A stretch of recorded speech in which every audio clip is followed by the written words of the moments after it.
हिंदी में यूपीएससी की तैयारी से संबंधित प्रोग्राम्स को देखने के लिए सब्सक्राइब करें स्टडी IQIAS हिंदी। दोस्तों, बात की जाए अगर भक्ति काल की, तो निश्चित तौर पे भक्ति काल को हिंदी साहित्य का स्वर्णिम काल कहा जा सकता है। ठीक है, क्योंकि जिस प्रकार की रचनाएं हुई, जिस स्तर की डायमेंशंस की, और अगर हम समाज पे प्रभाव देखें तो जितनी ज्यादा समाज को उद्वेलित करने वाली रचनाएं हुई वो भक्ति काल में हुई। समाज पे अगर हम व्यापक प्रभाव देखें तो निश्चित तौर पे पुनः मैं कहूंगा कि भक्ति काल सर्वोत्कृष्ट काल माना जा सकता है। पर इसके बाद एक और विवाद आता है कि भक्ति काल में सर्वश्रेष्ठ कवि कौन कहा जा सकता है। निश्चित तौर पे जो चार बड़े नाम हैं यानी कि कबीर, तुलसी, सूर और जायसी में बड़ा ही विवाद होता है कि कौन बेहतर है, कौन बेस्ट है। देखिए, अगर आप मेरे वीडियोस को देख रहे होंगे तो निश्चित तौर पे मैं अगर पर्सनली बोलूं तो थोड़ा सा कबीर की तरफ जो मेरा विचार है वो थोड़ा सा टिल्टेड ज्यादा रहता है। उसका कारण यह है कि जिस समाज में आडंबर बहुत ज्यादा था, जिस समाज में धार्मिक आडंबर बहुत ज्यादा था, धार्मिक विद्वेष बहुत ज्यादा था, तार्किकता नहीं थी, वहां पे समाज के सामने खड़े होके आंखों से आंखें मिला के जिस व्यक्ति ने गर्जना की, उपदेश दिया, समझाया और इस बात को पुष्ट किया कि पहले इस्तेमाल करो फिर विश्वास करो, यानी कि कोई भी दर्शन, कोई भी फिलॉसफी हो, पहले उसको इस्तेमाल करो, प्रयोग करो, देखो, समझो, सीखो, जानो, और तुम्हें तब ठीक लगे तो आगे बढ़ो। कबीर का पूरा जीवन जो था, जो पूरी जिंदगी थी, वो इसी आधार पे बेस्ड थी कि तर्क कहां है, किसी भी बात पे तर्क कहां है, अगर तर्क नहीं है तो आप हट जाइए। और देखो, कई बार एक बात होती है जिसपे अक्सर बहुत से विद्वान अलग अलग बातें कहते हैं। जैसे कुछ लोग कहते हैं कि धर्म की बात, पौराणिक साहित्य की बात, हमें तर्क को बीच में नहीं लाना चाहिए। कबीर कहे कि नहीं, हम लाएंगे तर्क, तो हम लेके आएंगे। तो आज जो हमारा टॉपिक है जिसपे हम डिस्कस करेंगे, उसको डिस्कस करना बहुत जरूरी है, क्योंकि गाहे बगाहे जब मैं कमेंट्स देखता हूं अपने यूट्यूब वीडियोस पे या क्लास में बच्चों से इंटरेक्ट होता हूं या नॉर्मली सोशल मीडिया पे जब लोगों को कबीर को कोट करते देखता हूं, तो एक बात दिमाग में आती है कि क्या कबीर इस दुनिया में, इस जिंदगी में अगर होते, इस समय अगर होते, तो क्या असर होता। वो होते न होते, लिंच हो जाते, हर बिंदु पे बात करेंगे। लेकिन अगर सकारात्मक रूप से वो उपस्थित होते, उनकी जन स्वीकृति किताबों से परे वास्तविक जिंदगी में भी ऐसी होती, तो निश्चित तौर पे बहुत से बदलावों का साक्षी होता भारत। तो आज सभी बिंदुओं पे बात करेंगे एक एक करके, उन पे भी जिन पे विवाद रहा। जैसे महिला दृष्टि, महिला को लेके उनके जो विचार हैं, जिस प्रकार से पोर्ट्रे किए जाते हैं, उसका एक अलग वर्जन भी है, हम उस पे भी जाएंगे। मैं डिफेंड करने की कोशिश कभी नहीं करूंगा, मैं तर्कों के द्वारा, क्योंकि कबीर तर्क की बात करते थे, मैं तर्कों के द्वारा अपने बिंदु को रखूंगा। ठीक है, तो कबीर दास के साथ क्या है, कुछ चीजें जो मैं क्लास में ऑलरेडी बता चुका हूं कि 15वीं शताब्दी के महानतम संत कवि कहे जाते हैं। इवन संत कवियों में टॉप पे तो कबीर है, इसमें कोई दो राय है ही नहीं। ठीक है, और निश्चित तौर पे जो भक्ति काल के प्रमुख स्तंभ थे, जो कि संत काव्य धारा, जिसे ज्ञानाश्रयी काव्य धारा कहते हैं, जो निर्गुण काव्य धारा थी, उसके जो सर्वोत्कृष्ट प्रतिमान कहे जा सकते हैं वो कबीर दास थे। और मैं हमेशा कहता हूं कि इनके निर्गुण को गुणों के बिना ना समझिए। निर्गुण का मतलब गुणों से बहुत ऊपर, गुणातीत। सीधी सी बात ये कि जब अद्वैत की बात करते हैं तो सीधी सी एक बात कहते हैं कि जो आपका भगवान है, क्या वो मनुष्य जैसा होगा? नहीं। उनका ये कहना है कि मनुष्यों में ही इतने गुण होते हैं, बहुत ही गुणी मनुष्य भी होते हैं, तो जो उनका भगवान है वो गुणों से तो बहुत ऊपर होगा ना, इन तुलनात्मक प्रतिमानों से तो बहुत ऊपर होगा। तो इस प्रकार की बात करने वाले कबीर सामान्य समन्वयवादी दृष्टिकोण, हिंदू मुस्लिम एकता, प्रबल समर्थक, उन धार्मिक कट्टरता का विरोध किया। मैं सब पे आऊंगा, हर बिंदु पे आऊंगा, एक एक बिंदु पे, हर वो चीज जो आपको लगता है जरूरी है, मुख्य परीक्षा के लिए बड़ा ही जरूरी प्रश्न भी है, ध्यान रखिएगा, तो सब कोई बात करूंगा। ठीक है, साथ ही सामाजिक सुधारक, जाति प्रथा, छुआछूत, धार्मिक आडंबर को कट्टर विरोध इन्होंने किया। मैंने कितने ही वीडियोस पे बनाए हैं, लेकिन इस एस्पेक्ट से पहली बार बना रहा हूं। निश्चित तौर पे इस प्रकार के नए एस्पेक्ट को लेके, साहित्यकारों को लेके मैं आता रहूंगा। ठीक है, मैं बताता चलूं कि हिंदी साहित्य वैकल्पिक विषय का जो नया बैच है वो 2 जून से शुरू हो रहा है, यानी कि आप आज जब इस वीडियो को देख रहे हैं तो ये बैच शुरू हो चुका है। हार्डली 1 हफ्ते 2 हफ्ते इस बैच में एडमिशन चलेंगे, उसके बाद ये बैच क्लोज हो जाएगा। इस बैच से जुड़ने के लिए you can use this code Vikas live, इस विकास लाइव कोड का प्रयोग कर सकते हैं। ठीक है, हिंदी साहित्य मैं ही लेके आता हूं, हिंदी साहित्य में ही पढ़ाता हूं, और हर उस तरीके को, हर उस पॉइंट को बच्चों के सामने क्लियर करता हूं, जिससे कम से कम उनका हिंदी साहित्य और साथ में एडिशनली निबंध, एथिक्स का पेपर, GS1 और जो हिंदी क्वालिफाइंग पेपर होता है ये प्रॉपर क्लियर हो जाता है। उत्तर लेखन, आंसर का फ्लो, हर चीज क्लियर हो जाता है। मैं वर्तनी के नुक्ते तक जाता हूं और हर चीज को क्लियर कराता हूं। तो इसे जोड़ना है तो 2 जून को इसका बैच जो है वो मतलब आज से शुरू हो चुका है। आप इसे स्टडी IQ की वेबसाइट पे नीचे लिंक दी होगी, यहाँ पे क्लिक करके आप कभी भी इससे जुड़ सकते हैं। ठीक है, आ जाते हैं कबीर पे। तो कबीर के दृष्टिकोणों की बात करें तो आर्थिक दृष्टिकोण क्या था? अगर हम आर्थिक दृष्टिकोण देखते तो निश्चित तौर पे आरक्षण व्यवस्था पे संतुलित विचार होते, जाति आधार राजनीति का विरोध करते, मेरिट और योग्यता पे आधारित समाज हम आते हैं। ये एक लेमेन टर्म है, मैं आपको समझा रहा हूं। आर्थिक असमानता पे उनके विचार की बात की जाए तो एक उनका पीछे दोहा लिखा हुआ है कबीर का कि साधु ऐसा चाहिए जैसा शुभ सुभाए, सार सार को गही रहे, थोथा दही उड़ाए। जब आप गांव में कभी जाएंगे, वहां पे जब आप देखते हैं कि चाहे धान की बात हो, जब चावल की बात हो, जो बेसिकली धान होता है उससे चावल निकलता है, तो जब फटका जाता है उसको से, तो वो जो उसका बाहर का जो उसका छिलका होता है वो एक साइड रह जाता है, जो मेन चीज होता है वो अंदर रह जाता है। सेम वैसी ही बात कर रहे हैं कि थोथा दही उड़ाए और क्या है, सार सार को गई रहे। तो भारत की जो आर्थिक प्रवृत्ति है, जो भारत के लोग हैं जो समाज में किसी प्रकार से आगे बढ़ना चाहते हैं, उनको इस बात पे ध्यान देना होगा, जो नीति नियंता है उनको ध्यान देना होगा कि जो बेहतर चीज है उसको ग्रहण कीजिए, जो खराब चीज है उसको बाहर कीजिए। नेशनल एजुकेशन पॉलिसी पे एक मैंने वीडियो बनाया था, आपको वीडियो लिंक में या मेरे करंट अफेयर्स के प्लेलिस्ट में मिल जाएगा। वहां पे मैंने इसी बात की थी कि हम हमेशा देखते हैं कि क्लास में कौन बेहतर है, किसमें क्या बेहतर है, ये हम नहीं देखते। कबीर उसी की बात बहुत पहले कह रहे थे। ठीक है, आर्थिक संदर्भ में देखा जाए तो भ्रष्टाचार और कालाधन के विरुद्ध निश्चित तौर पे आवाज उठाते, उपभोक्तावाद की आलोचना करते, गरीबी उन्मूलन के लिए व्यवहारिक समाधान लेके आते और जो कॉर्पोरेट संस्कृति में नैतिकता की आवश्यकता है इसमें बल देते। ऐसा मेरा मानना है कि कबीर अगर होते तो ऐसा करते। ठीक है, क्योंकि नीति की बात की जाए तो आगे कई जगह इस दोहे को मैं प्रयोग करूंगा, लेकिन मैं सीधी सी बात बताता हूं। वो हमेशा कहते थे कि मैं घर जा रहा आपना लिया मुराड़ा हाथ, अब घर जारूं तासुका जो चले हमारे साथ। मैं घर जा रहा अपना लिया मुराड़ा हाथ, मैंने ना अपने अंदर के सभी अहंकारों को दूर कर दिया है, सभी अवगुणों को दूर कर दिया है, सभी अज्ञान को हटा दिया है। किससे? अपने हाथ से, खुद से। मुराड़ा मतलब जो हाथ में वो जो लकड़ी जलने वाली थी, गांव में गांव जाती थी, सबके चूल्हा जलता था, उसकी बात कर रहे हैं। अब घर जारू तासुका जो चढ़े हमारे साथ, अब उसका भी घर जलाऊंगा जो मेरे साथ। घर से मतलब अहंकार की बात है। तो अगर मैं भारत के पर्सपेक्टिव से बताऊं तो निश्चित तौर पे कुछ बहुत ही सुधारात्मक लोगों में से एक होते कबीर। और हाँ, सुधार के प्रति उनको विद्रोह का भी सामना करना पड़ता, उनको विरोध का भी सामना करना पड़ता, लेकिन ये पर्सपेक्टिव तो खैर रह ही जाएगा अगर हम कबीर की बात करें। ठीक है, बात करते हैं और आधुनिक शिक्षा व्यवस्था पे कबीर के क्या संभावित विचार होते हैं, इस पर भी बात कर लेते हैं। मैं उस एस्पेक्ट पे भी आऊंगा जिस एस्पेक्ट की आप लोग लगातार बात कर रहे हैं। ठीक है, हालांकि जो मेरा पेड बैच है मैं ऑलरेडी इसको बहुत विस्तार से समझा चुका हूं। ठीक है, रट कर सीखने प्रणाली का विरोध करते। ठीक है भाई, वो उन्होंने हमेशा से कहा है कि पोथी पढ़ पढ़ जग मुआ, पंडित भया न कोई, ढाई आखर प्रेम के पढ़े सो पंडित होए। ये दरअसल सिर्फ ये बात नहीं है कि प्रेम की बात तो कर ही रहे थे, वो ये भी कह रहे थे कि चीजों को तुम वैसे लो जैसे दुनिया में उपस्थित है। ठीक है, किसी को बोझ मान के अपने ऊपर लोगे तो तुम ज्ञानी नहीं कहलाओगे। ठीक है, तो एक ये बात। दूसरी बात क्या कि व्यवहारिक और जीवन उपयोगी शिक्षा का समर्थन, यही बात कि पोथी पढ़ पढ़ जग हुआ, पंडित भया न कोई, ढाई आखर प्रेम के पढ़े सो पंडित होए। ठीक है, नैतिक शिक्षा की आवश्यकता पे बल देते वो। ठीक है, शिक्षा में भेदभाव का विरोध करते वो। निश्चित तौर पे वर्तमान में हम जब टेक्निक बहुत सी आ गई, तकनीकें बहुत सी आ गई, विभिन्न प्रकार के आयाम हमको इंटरनेट के द्वारा, AI के द्वारा देखने को मिलते हैं, ऐसे में हम उन लोगों के बारे में नहीं सोचते जो बेसिक इंफ्रास्ट्रक्चर से भी कोसों दूर है। अभी कुछ दिनों पहले मैं गांव के बारे में देख रहा था। उस गांव में 2 या 3 घंटे को बिजली आती है, और उस गांव की स्थिति यह है कि उस गांव में शायद से 3 या 4 ही लोग ऐसे हैं, 3 ही 4 लोग ऐसे जिनके घर में पंखे जैसी चीज, वरना बाकी चीजें हैं ही नहीं। तो हम उनके लिए कैसे कह सकते हैं कि इंफ्रास्ट्रक्चर प्रॉपर बन चुका है? तो वहां पे भी एक प्रकार का अनकहा भेदभाव है जो सरकार को ध्यान देना चाहिए। डिजिटल साक्षरता के साथ मानवीय मूल्यों के समन्वय की बात करते हैं।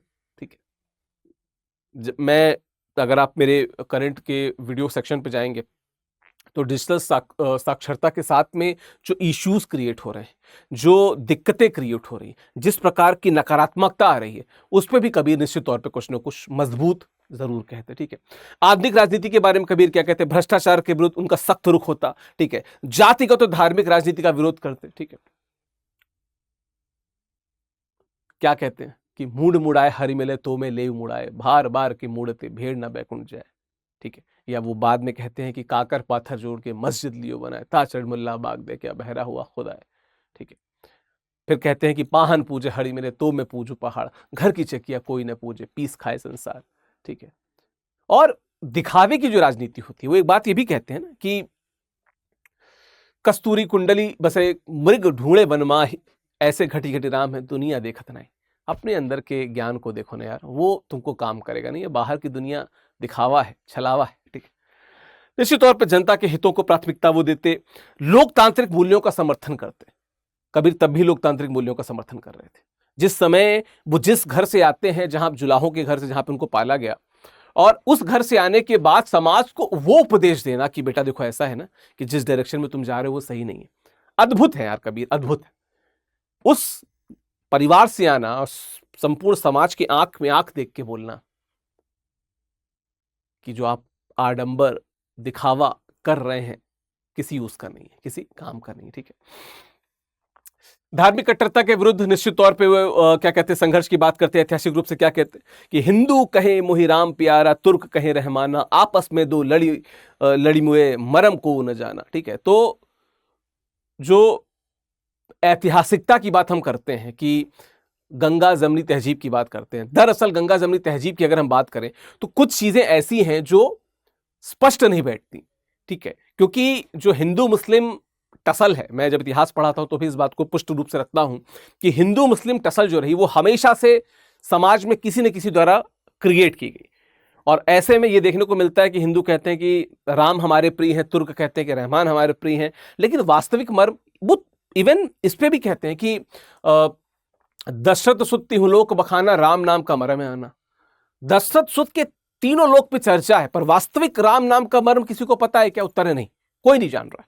सब पीछे लगे हुए राम नाम के। राम नाम का मर्म समझो ना, अर्थ समझो ना। और क्या कहते हैं, वर्तमान समय में देखा जाए तो सांप्रदायिक दंगों के विरुद्ध आवाज उठाते, धार्मिक अतिवाद के विरुद्ध आवाज उठाते, सर्वधर्म सर्वभाव के प्रचार करते, आतंकवाद के नाम पे धर्म का दुरुपयोग करने का भी वो खंडन करते। और निश्चित तौर पे ये जितनी बातें यहाँ पे लिख रहा हूं बड़े रिसर्च के साथ इसलिए लिख रहा हूं क्योंकि सामान्य रूप से बड़े क्रिटिकल लोग कह देते कि कबीरदास लिंच हो जाते। यार ठीक है, हम मान लेते हैं कि कबीरदास को लिंच कर दिया जाता, पर मुझे लगता है कि अगर हम सफल रूप से किसी व्यक्ति की बातों को समाज तक पहुंचाना चाहते हैं तो हम ये मान के चलते हैं कि समाज भी उस लायक है जो उसको स्वीकार करेगा। जिस समय धार्मिक कट्टरता हावी थी उस समय अगर कोई बंदा कुछ कह सकता है तो इस समय भी कह सकता है। लोकतंत्र है। हाँ, ये अलग बात है कि लोकतंत्र का रूप बदलता जा रहा है, पर कबीर की बात अगर हम कहें तो कबीर ने तब भी जितनी मुखरता से कही, अगर आज होते तो भी उतनी ही मुखरता से, उतने ही पैनेपन से, उतने ही तरीके से, उतने ही कायदे करीने से बात को समझाते और बात को रखते। ठीक है। बात करते कुछ और बिंदुओं की। मूर्ति पूजा पे उनके विचार, पत्थर पूजे या पाहन पूजे हरि मिले तो मैं पूजू पहाड़, घर की चकिया कोई न पूछे पीस खाए संसार।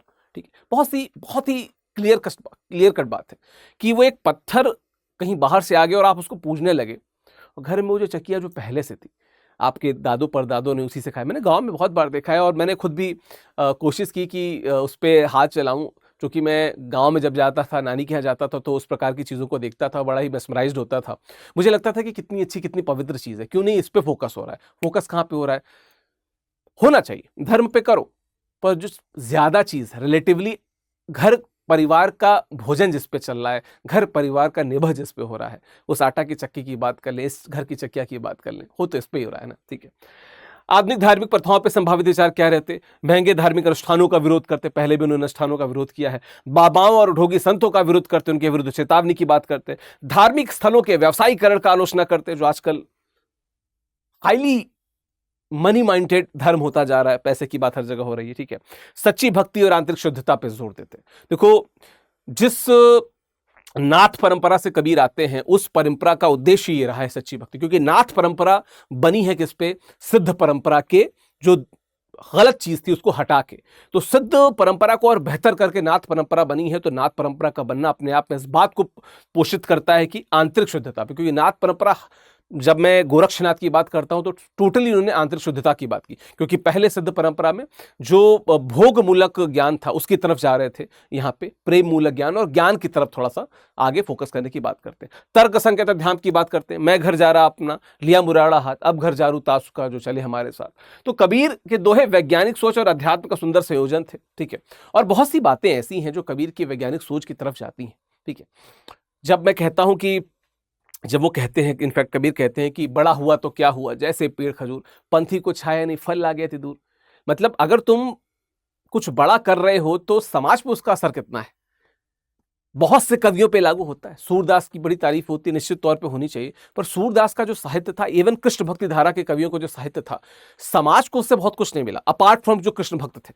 समाज की जो मुद्दे थे, विषय थे, उस पे क्या कहते हैं, शांत थे। ऊपर वहां पे कहा जा रहा था कि संतन को कहां सीकरी सो काम, कुंभनदास कहते हैं जब ये, तो संतों को, हमको उसमें क्या मतलब, हमको तो अपने धुनी रमानी है। समाज के प्रति आप जिम्मेदारी जिस दिन उठा लेंगे उस दिन वास्तविक संत कहलाएंगे, ये कबीरदास कह के दिलाते हैं। आधुनिक संदर्भ में वो अंधविश्वास के विरुद्ध शिक्षा की बात करते, विज्ञान और धर्म के बीच संतुलन की बात करते, मानसिक स्वास्थ्य में अध्यात्म की भूमिका पे बात करते और पर्यावरण संरक्षण को धार्मिक कर्तव्य मानना, इसकी बात करते।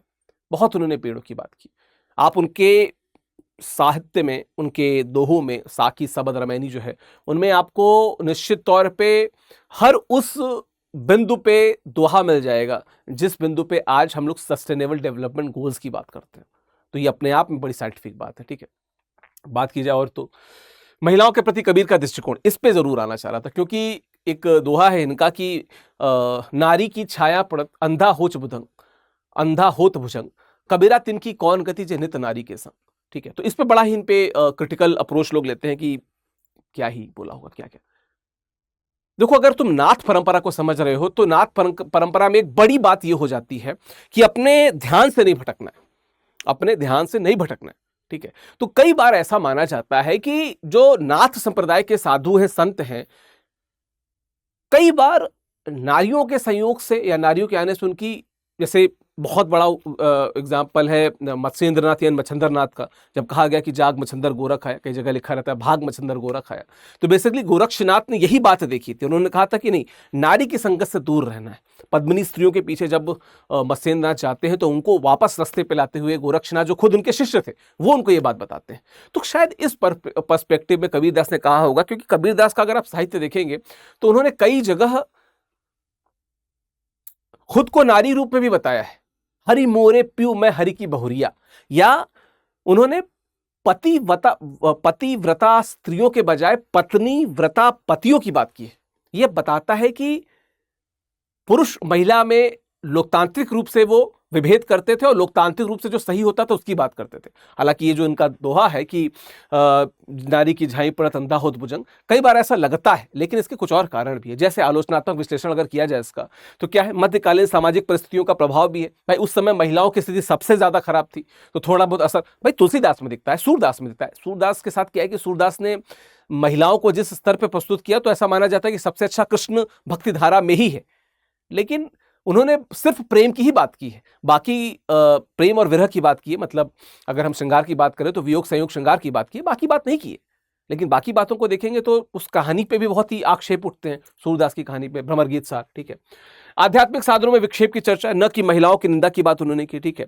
सामाजिक बंधनों से मुक्ति का संदेश दिया उन्होंने, ठीक है। ध्यान रखना, आध्यात्मिक साधनों में विक्षेप की चर्चा, जो जब कोई आध्यात्मिक रूप से कोई किसी ध्यान में लगा रहता है तो जो डिस्टर्बेंस आता है, उन्होंने उसके लिए महिला की बात की थी। ऐसा नाथ संप्रदाय को पढ़ने के बाद क्लियर हो जाता है, ठीक है। सामाजिक बंधनों से मुक्ति का संदेश दिया था कि देखो, अद्वैतवाद क्या है? अद्वैतवाद यह कहता है कि जब आप आत्मा या जीव को ज्ञान मिल जाएगा तो परमात्मा या जो उनके नाथ हैं वो उनमें, यानी कि ब्रह्म में विलीन हो जाएंगे, तब अहम ब्रह्मास्मि कहते हैं। तो उन्होंने कहा कि ये जो सामाजिक बंधन है ये क्या है? ये अज्ञान है, इससे दूर जाने के लिए काम होगा, ठीक है। यदि कभी राज होते तो महिलाओं पर विचार क्या रखते? महिला सशक्तिकरण के प्रबल समर्थक होते, घरेलू हिंसा और दहेज प्रथा के विरुद्ध आवाज उठाते, महिला शिक्षा को प्राथमिकता देते, मुझे भी ऐसा लगता है। और क्या, कार्य क्षेत्र में लैंगिक समानता का समर्थन करते, ठीक है। ये वो पर्सपेक्टिव है जो आपको निबंध के लिए भी जरूरी हो सकते हैं, आपके हिंदी के लिए भी जरूरी हो सकते हैं। प्रश्न पत्र 1 जो जीएस है उसके लिए भी जरूरी हो सकते हैं, प्रश्न पत्र 2 जो सोशल जस्टिस उसके लिए भी जरूरी हो सकते हैं, ठीक है। और क्या करते हैं, महिलाओं के राजनीतिक और सामाजिक अधिकारों के समर्थक होते, कबीर अगर होते तो। गुरु शिष्य परंपरा पे क्या है, पारंपरिक गुरु की महत्ता रखी, गुरु गोविंद दो खड़े काके लागू पाए, बलिहारी गुरु आपने गोविंद दियो बताए, ठीक है। मतलब नाथ परंपरा की बात की जाए या कबीर की बात की जाए, गुरु के प्रति वो बहुत ज्यादा उस स्थिति में थे कि हर सब कुछ दान कर सकते थे, और ऐसा माना जाता है कि गुरु परंपरा को स्थापित करने में नाथ परंपरा और कबीर दोनों का बड़ा ही योगदान है।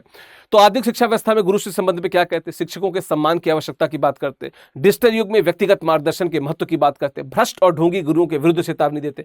याद रखना, जब आप गुरुदेव को अंग पढ़ेंगे तो इस प्रकार के भ्रष्ट और ढोंगी गुरुओं पर भी उन्होंने बड़ा कटाक्ष किया हुआ है, ठीक है, कि कैसे अगर बुरा गुरु हो तो आपकी नैया डूब भी जाएगी, इस पर भी बात की। कोई बताएगा मुझे कौन सा दोहा है, मैंने इस पर प्रॉपर वीडियो किया हुआ है।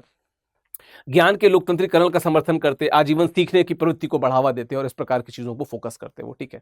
और बात कर लेते हैं शिक्षा के आधुनिक रूप पे विचार किया जाए तो वो हमेशा कहते हैं ऐसी वाणी बोलिए मन का आपा खोए और इनको शीतल करे आप हूं शीतल होए। तो उन विचार की बात करते, संवाद कला की शिक्षा की बात करते, 21वीं सदी की शिक्षा में कबीर के क्या विचार होते, नैतिक शिक्षा को अनिवार्य बनाते, कौशल विकास पर जोर देते, भाषाई विविधता का सम्मान करते, सभी के लिए गुणवत्तापूर्ण शिक्षा की बात करते, शिक्षा में तकनीकी के सदुपयोग की बात करते। बात की जाए उसके आगे की तो कबीर आध्यात्मिक शिक्षा के आधुनिकीकरण पर अगर उनके विचार देखे जाए तो क्या कहते हैं, वो योग और ध्यान की आवश्यकता पर बात करते। देखिए हठ योग हमको पता है नाथ संप्रदाय से जुड़ता है, उसकी वो बात करते हैं, ठीक है। तनाव भरे जीवन में मानसिक शांति की बात करते, लगातार अंधाधुंध जो दौड़ लगी है उसके पीछे वो कुछ ना कुछ कहते, ठीक है। जीवन कौशल की शिक्षा की बात करते, क्या कहते हैं उसमें, भावनात्मक बुद्धिमत्ता का विकास, इमोशनल इंटेलिजेंस की बात करते, वो संघर्ष निवारण की तकनीकों की बात करते, नेतृत्व और टीम वर्क की बात करते, ठीक है। पर्यावरण के प्रति जागरूकता की बात की थी जो पहले भी लोग बात कर चुके हैं, ठीक है। इसके अलावा बात की जाए तो ऐतिहासिक स्वीकृति की समीक्षा, जो उनको ऐतिहासिक स्वीकृति मिली उस पर एक बार देख लेते हैं क्या है। जीवन काल में विरोध, यस कबीर को अपने जीवन काल में हिंदू और मुस्लिम दोनों समुदाय कट्टरपंथियों का विरोध झेलना पड़ा। तो ऐसा लग सकता है कि आज के समय में जो कट्टरपंथी होते हैं उनको खा जाते, पर फिर वही बात है, लोकतंत्र है ना, तो कुछ चीजें बची रह जाती तो कितना व्यापक असर करती। मुझे लगता है कि अगर आज के समय में कबीर जैसे 10 स्वीकृत संत आ जाए समाज का बहुत भला हो सकता है, ठीक है। मरणोपरांत सम्मान, यस आज कबीर को सभी धर्मों में सम्मान प्राप्त है, हिंदू सिख मुस्लिम सभी धर्मों में उनके विचारों को माना जाता है, लेकिन फिर वही बात कि स्वीकारोक्ति की बात कि क्या उसी स्तर पर स्वीकार किए जा सकते। मैं अभी कह रहा हूं कि अगर उनके जैसे 10 स्वीकारयुक्त अगर हमको संत मिलते हैं तो वो बहुत बड़े बदलाव के वो साक्षी होते हैं, ठीक है। साहित्यिक योगदान, हिंदी साहित्य में कबीर का अमूल्य योगदान आज भी प्रासंगिक है। निश्चित तौर पे अगर मैं कक्षाएं ले रहा हूं, क्लास में सबसे सम्मानित कवि के रूप में बता रहा हूं तो योगदान तो है, ठीक है। और कुछ बिंदुओं पर बात करते हैं अंततः। वर्तमान समय में स्वीकृति की स्थिति देखते हैं तो सकारात्मक पहलू क्या है, शैक्षणिक पाठ्यक्रम में कबीर के दोहे हैं, निश्चित तौर पर अच्छी बात है। सामाजिक आंदोलन में कबीर के विचारों का उपयोग किया जाता है, आज भी कबीरवादी लोग आपको दिख जाएंगे, जो बहुत अच्छी बात है।